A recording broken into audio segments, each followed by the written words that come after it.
លិខិតជូនដំណឹងជាសាធារណៈក្រុមហ៊ុន Simpo Cambodia Footwear Icor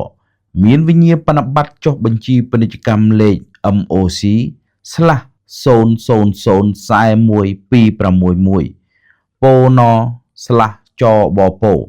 ចុះថ្ងៃទី18ខែកញ្ញាឆ្នាំ2024ចេញដោយក្រសួងពាណិជ្ជកម្មមានការិយាល័យនៅអគារលេខ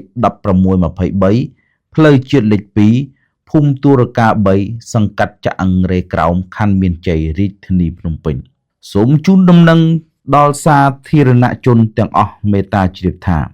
1. ក្រុមហ៊ុនបានសម្រេចបញ្ឈប់បុគ្គលមួយរូបឈ្មោះឈិនជីងគួរភេទប្រុសជនជាតិចិនកើតថ្ងៃទី9ខែធ្នូឆ្នាំ1988កាន់លិខិតឆ្លងដែនលេខ EG 8667782មានតួនាទីជាប្រធានផ្នែកហិរញ្ញវត្ថុនៃក្រុមហ៊ុនចាប់ពីថ្ងៃទី14ខែវិច្ឆិកាឆ្នាំ2025នេះតទៅដោយមូលហេតុបុគ្គលដែលមានឈ្មោះខាងលើមានជាប់ពាក់ព័ន្ធនឹងការធ្វើឲ្យបាត់បង់ទ្រព្យសម្បត្តិរបស់ក្រុមហ៊ុននិងរត់គេចខ្លួន 2. គិតចាប់ពីថ្ងៃទី14ខែវិច្ឆិកាឆ្នាំ2025នេះក្រុមហ៊ុនសូមជូនដំណឹងដល់សាធារណជនជ្រាបថាបុគ្គលឈ្មោះឈិនជីងគួរភេទប្រុសជនជាតិចិននេះពុំមានទំនាក់ទំនងណាមួយជាមួយក្រុមហ៊ុនបន្តទៀតនោះឡើយដូចនេះរាល់សកម្មភាពឬអំពើណាមួយដែលប្រព្រឹត្តដោយបុគ្គលខាងលើ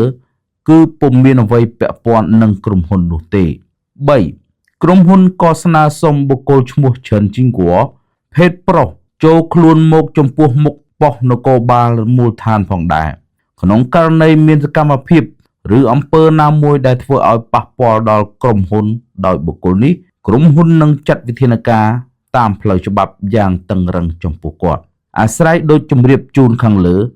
សូមសាធារណជនជ្រាបជាព័ត៌មានថ្ងៃប្រហ័ស15កើតខែកដិកឆ្នាំម្សាញ់សប្បស័កពុទ្ធសករាជ2569រាជធានីភ្នំពេញថ្ងៃទី20ខែវិច្ឆិកាឆ្នាំ2025ក្រុមហ៊ុន Simpo Cambodia Footwear Icor អ្នកតំណាងផឹងធីឈៀវ